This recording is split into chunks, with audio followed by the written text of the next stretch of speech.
காதல் கோட்டை எனக்கு மிகவும் பிடித்த அஜித் நடித்த இரண்டாவது படமாக நான் இங்கே குறிப்பிட விரும்புவது காதல் கோட்டை படமாகும். இந்த காதல் கோட்டை படத்தை நான் கல்லூரியில் 2ஆம் ஆண்டு படித்துக் கொண்டிருக்கும் பொழுது எங்கள் ஊர் புதுச்சேரியில் வருடம் தோறும் கம்பன் கலையரங்கில் நடைபெறும் கம்பன் விழாவில் அன்று இசை அமைப்பாளர் எஸ். விஸ்வநாதன் அவர்களின் இசை கச்சேரி நடைபெற்றது. அதனைத் தொடர்ந்து மதிய உணவிற்கு பிறகு காதல் கோட்டை படத்தை முதல் நாள் அன்றே மேட்னி ஷோவில் எங்கள் ஊரில் இப்போதும் வெற்றிகரமாக இயங்கிக் கொண்டிருக்கும் புதுச்சேரி ராஜா தியேட்டரில் எனது நண்பன் முருகையன் உடன் சேர்ந்து பார்த்தது இன்றும் நினைவில் பசுமையாக உள்ளது. அதுபோல் எங்கள் நட்பும் 30 ஆண்டுகளைக் கடந்து இன்று வரை தொடர்கிறது. இந்த காதல் கோட்டை படம் அஜித்திற்கு சூப்பர் டூப்பர் ஹிட் படமாக அமைந்தது. அஜித்திற்கு இது ஒரு வெள்ளி விழா படமாகும். இப்படம் வெளியான அனைத்து திரையரங்குகளிலும் வசூல் வேட்டை நடத்தியது. இப்படத்தை அகத்தியன் அவர்கள் இயக்கியிருந்தார். தேவயானி அஜித்தின் ஜோடியாக நடித்திருந்தார். மற்றொரு கதாநாயகியாக ஹீரா அவர்கள் இப்படத்தில் நன்றாக நடிகர் நடித்திருந்தார். அஜித் இப்படத்தில் அவருடன் இணைந்து நடித்த நடிகை ஹீரா அவர்களை திருமணம் செய்து கொள்ளப் போவதாக பெரிய அளவில் பேசப்பட்டது. பின்னாலே அது வதந்தியாகி போனது. இப்படத்தின் குறிப்பிட்ட சில காட்சிகள் ராஜஸ்தான் மாநிலத்தில் படமாக்கியிருப்பார்கள். கண்டிப்பாக இப்படம் அக்கால காலகட்டத்தில் ஒரு புதுமையான கதை களத்துடன் வெளிவந்த படம் என்று கண்டிப்பாக கூறலாம். இந்த படத்தின் மிகப்பெரிய வெற்றிக்கு உறுதுணையாக இருந்தவர்களில் ஒருவராக நான் குறிப்பிட விரும்புவது தேன் இசை தென்றல் தேவா அவர்கள். அனைத்து பாடல்களும் சூப்பர் ஹிட் மற்றும் அப்பாடத்தில் வரும் கவலைப்படாதே சகோதரா என்ற கானா பாடலை தேவா அவர்கள் தன்னுடைய சொந்த குரலில் பாடி ஹிட் அடித்தார். அப்போதெல்லாம் கானா பாடல்கள் என்றாலே நினைவுக்கு வருபவர் தேனிசை தென்றல் தேவாதான். எனக்கு இப்படத்தில் நலம் அறிய ஆவல் என்ற பாடல் என்னுடைய ஃபேவரிட் ஆகும். அதுபோல் உங்களுடைய ஃபேவரைட் பாடலை கமெண்ட் செக்ஷனில் குறிப்பிடவும்.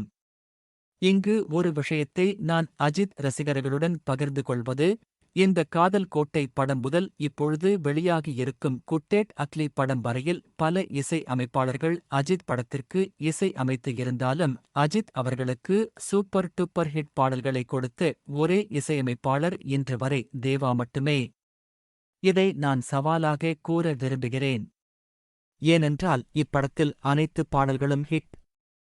சும்மா 1-2 பாடல்களை ஹிட் கொடுத்துவிட்டு இப்போது இருக்கும் இசையமைப்பாளர்கள் போல் பந்தா செய்யவில்லை.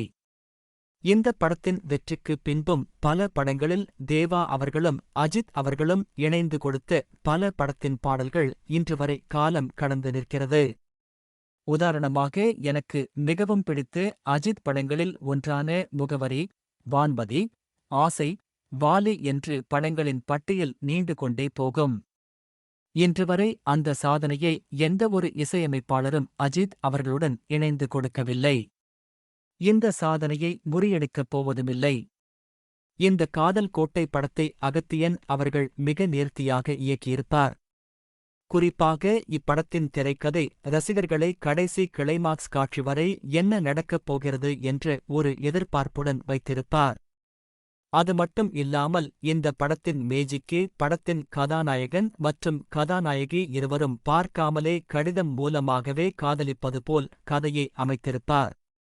குறிப்பாக கிளைமாக்ஸ் காட்சியில்தான் இருவரும் இணைவது போல் காட்டியிருப்பார். எனக்கு இன்றும் நன்றாக நினைவிருக்கிறது. இப்படத்தை நாங்கள் முதல் நாள் பார்த்து கொண்டிருக்கும்போது எங்களுக்கு பின் சீட்டில் அமர்ந்திருந்த பல ரசிகர்கள் கண்ணா பின்னாவென்று திட்ட ஆரம்பித்து விட்டார்கள்.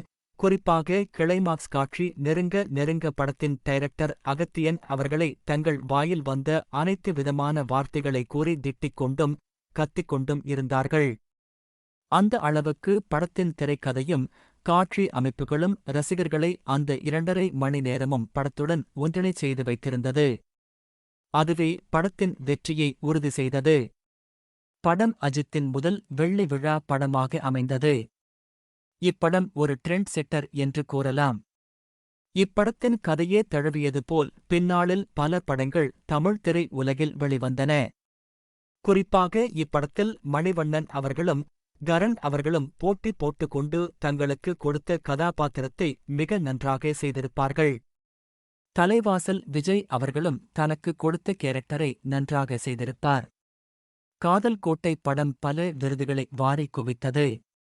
அந்த வருடம் 1996ஆம் ஆண்டிற்கான பிலிம்பேர் விருதினை பெற்றுத் தந்தது.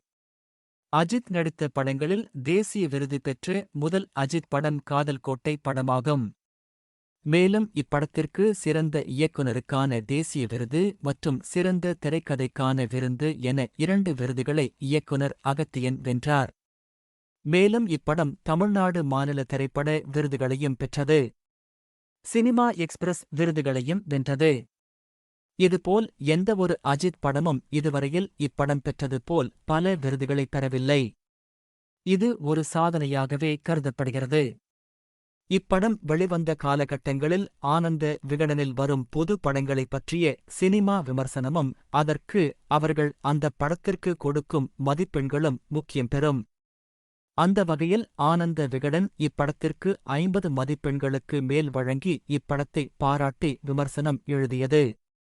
மேலும் இப்படம் தெலுங்கு, கன்னடம், வங்காளம், இந்தி என பல மொழிகளில் ரீமேக் செய்து அங்கும் வெற்றி பெற்றது. தமிழ் திரை உலகில் அஜித்திற்கு ஒரு நிரந்தரமான இடத்தை கொடுத்து. குறிப்பாக இப்படத்தில் இருந்துதான் அஜித், விஜய் என்ற போட்டி தமிழ் உலகிலும் ரசிகர்களிடமும் மிகப்பெரிய அளவில் ஏழத் தொடங்கியது. இப்படத்தை இன்னும் பார்க்காமல் இருக்கும் 2K கிட்ஸ்களும் வாய்ப்பு கிடைத்தால் இப்படத்தை பாருங்கள், கண்டிப்பாக உங்களுக்கு பிடிக்கும்.